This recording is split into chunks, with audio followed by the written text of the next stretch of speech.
Assalamu alaikum wa rahmatullahi ta'ala wa barakatuhu. Jama'a masu kallon mu da sauraron mu, barkamu da sake saduwa a cikin wannan sabon shiri.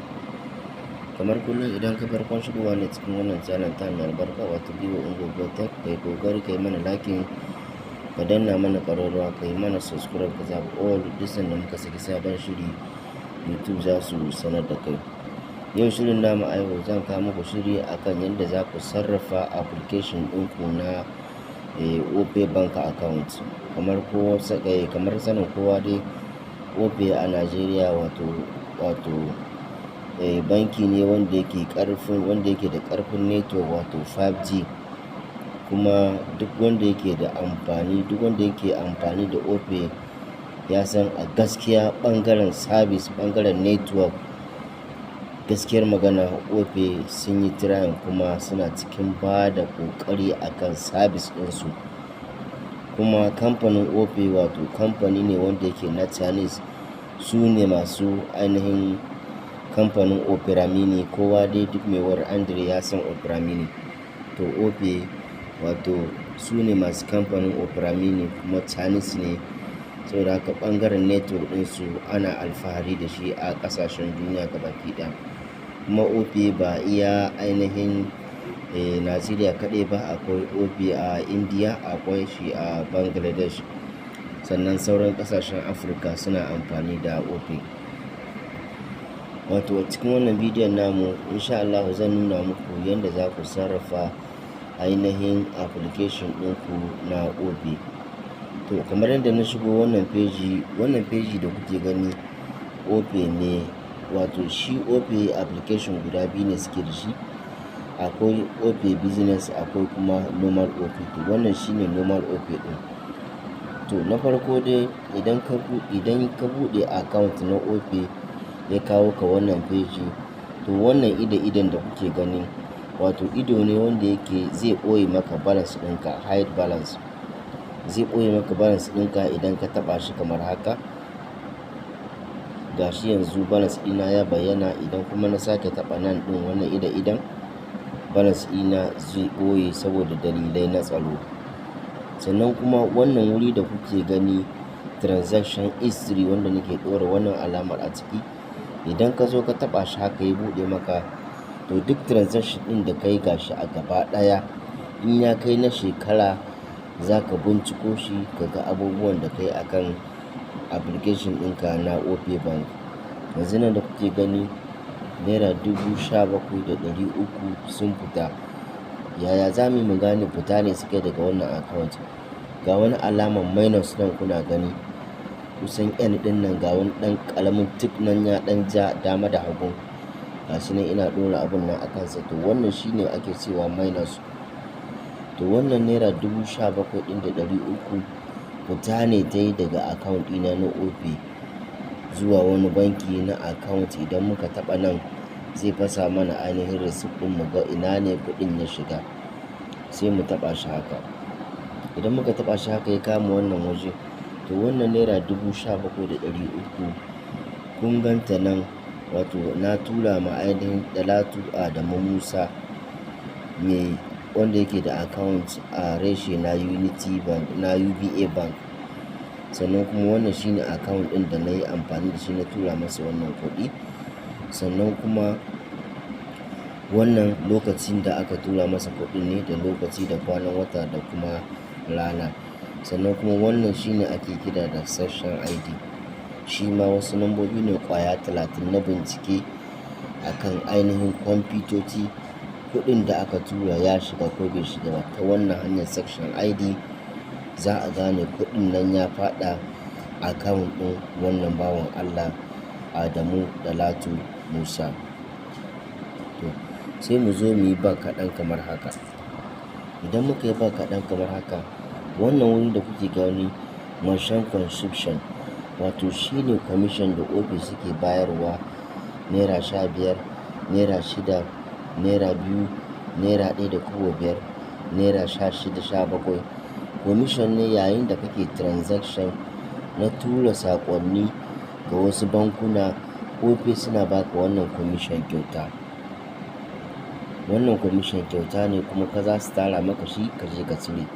wannan commission nan na samu naira 15, nan na samu kwabo 75, haka da haka nan na samu naira 6, nan na samu kwabo 75, nan ma naira 6, nan ma naira 6.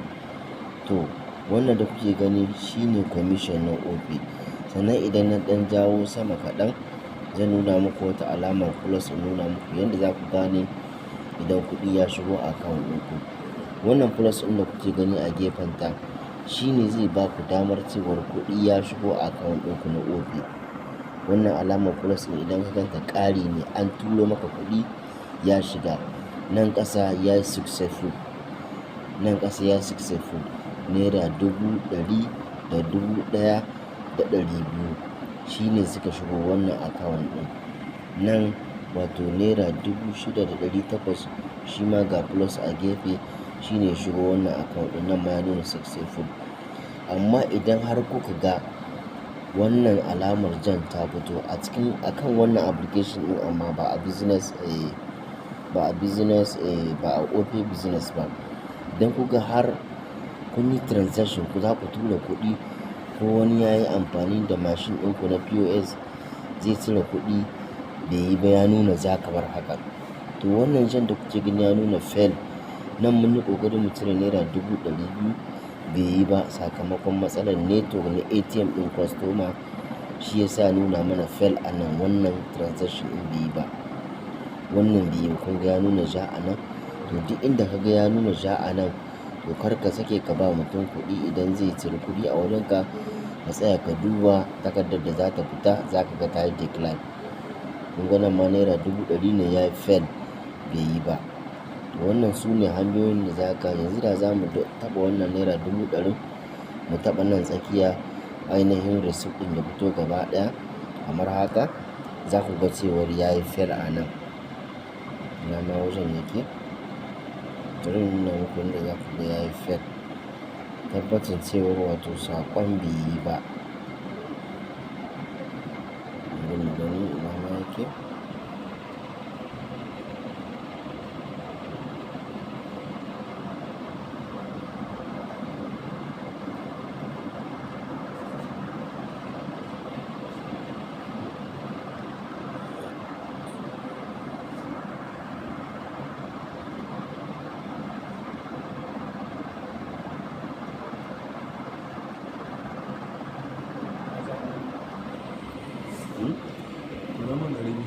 Yes, sir.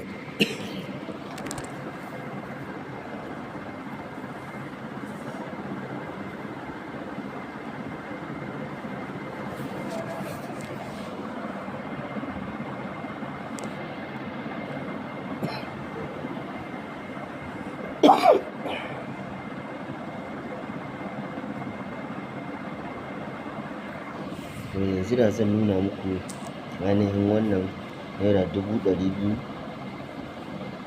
Sorry, ina kan naira 100,000 ɗazu, ba ita ba ce na so in nuna muku. Wannan naira 200,000 nake so muku misali a kanta wanda ta yi fail a nan. To idan ka zo ka taɓa nan tsakiya ka buɗe ainihin receipt ɗin gaba ɗaya kamar haka, to kun ga nan ma ya nuna fail.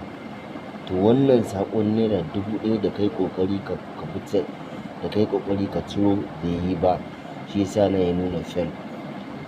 Wannan bai ba, idan takardar ta fito daga cikin POS machine ɗin za ka ga ta nuna fail, saƙon bai yi ba. To bari mu zo mu yi ba. To yanzu nan mun shigo pejin mu na ainihin opay. To yanda muka shigo pejin mu ainihin opay, waɗannan abubuwan suna da muhimmanci, especially transaction history. Shine zai nuna maka cewar kuɗi ya shigo account ɗinka, sannan kuma da kuɗi da ya fita daga account ɗinka, kuma kuɗi idan ya fail wajen turawa bai shiga ba, shi ma zai fayyace ma komai da komai. To sai nan wajen transfer, wannan waje da kuke gani idan ka taɓa nan za ka yi transfer daga account ɗinka na opay zuwa wasu bankuna na Najeriya. Sannan kuma nan da kake gani shi kuma wannan idan ka taɓa shi ya buɗe maka, zai baka damar ka yi transfer daga account ɗinka wannan na opay zuwa wasu account na opay to opay. Amma wannan shine zai tura maka saƙo daga account ɗinka na opay zuwa wasu bankuna na Najeriya. Sannan kuma nan idan ka taɓa shi za ka iya sayen katin kira a cikin layinka kowane iri, ko MTN ko Glo ko Etisalat ko ainihin Itel. Nan kuma idan ka taɓa nan zai kawo ka wajen da za ka sayi data ka sa ma layinka ko ka saya ma wani. To yanzu nan wajen transfer bari mu dawo nan in nuna muku za ku transfer daga account ɗinku na opay zuwa wani account na opay na ɗan uwanku. Sai ka zo ka taɓa wannan waje kamar haka.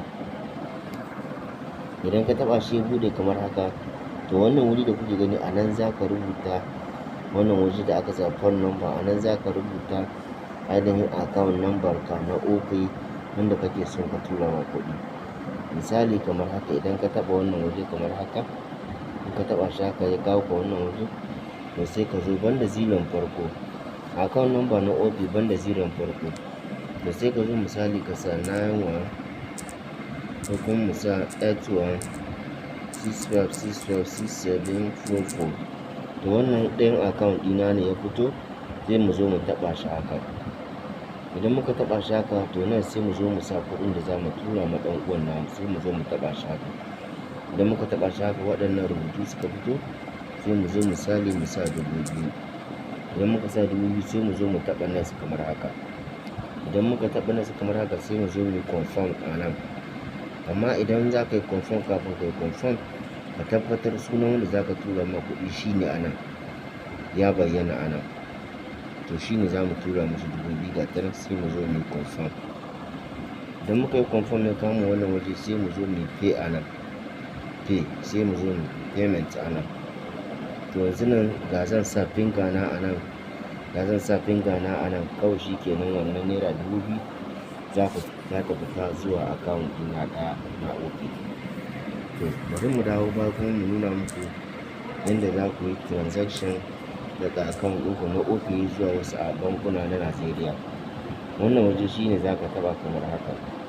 Idan ka taɓa shi haka ya kawo ka wannan waje, to sai ka zo ka sa account number mutum a nan, sai ka zo ka taɓa shi kamar haka. Bayan ka taɓa shi haka waɗannan madanai sun fito, sai ka zo ka zuba account ɗin kowane irin banki a Najeriya. Misali zan sa ɗayan account ɗina na GT Bank. Wannan shine account ɗina na GT, gashi nan ya bayyana a nan, sai ka zo ka taɓa shi kamar haka. Idan ka taɓa shi haka ya kawo maka sunan mai account ɗin, to sai ka zo ka yi next a nan. Idan ka yi next a nan, dan sai ka zo ka sa a man sunan kuɗin da za ka tura ma mutum, nan su za ka zo ka sa. Nan ma sai mu zo mu sa 1000. Idan muka sa 1000 a nan sai mu zo mu yi confirm. Wannan dai kun ga sunana ne a nan, sunan wanda za ka tura ma a nan zai fito, sai ka zo ka yi confirm a nan. Kana yin confirm haka, shikenan sai ya kawo ka wajen da za ka yi pay, wajen da za ka yi pay, sai ka zo ka taɓa shi haka. Kana taɓa shi haka, nan ma ina sa finger na, shikenan kuɗin nan zai fita daga account ɗin na zuwa GT Bank.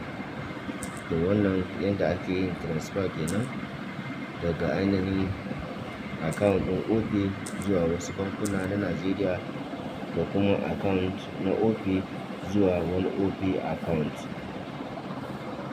Nan kuma wato wani waje ne wanda yake nan za ka ga ainihin kamar document naka, in ka taɓa shi haka zai kawo ka, in ka taɓa wannan settings ɗin, wani waje ne da zai nuna maka document, ko kuma in ce da zai baka damar wani sete da za ka yi akan application ɗin. Amma idan mutum bai iya ba, to kar ya karambanin shiga nan ɗin, saboda za ka iya ainihin rikita password ɗin ko kuma security.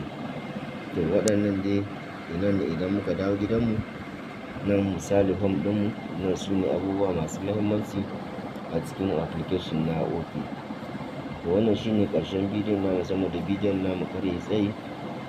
Idan ka gane wannan bidiyo, idan ka kalli wannan bidiyo, kai kokari ka tura ma 'yan uwa da abokan arziki. Na san dai cewar mutane da yawa sun san hanyoyin da za su bi su yi amfani da application na opay, to amma kuma duk da haka akwai waɗanda ba su san haka ɗin ba, sai yasa ake ɗan kawo abubuwa cikin wannan channel mai albarka, yanda mutane za su dinga ƙaruwa kaɗan kaɗan. Na gode, ni ne naku Balarabe Yusuf Ngoko.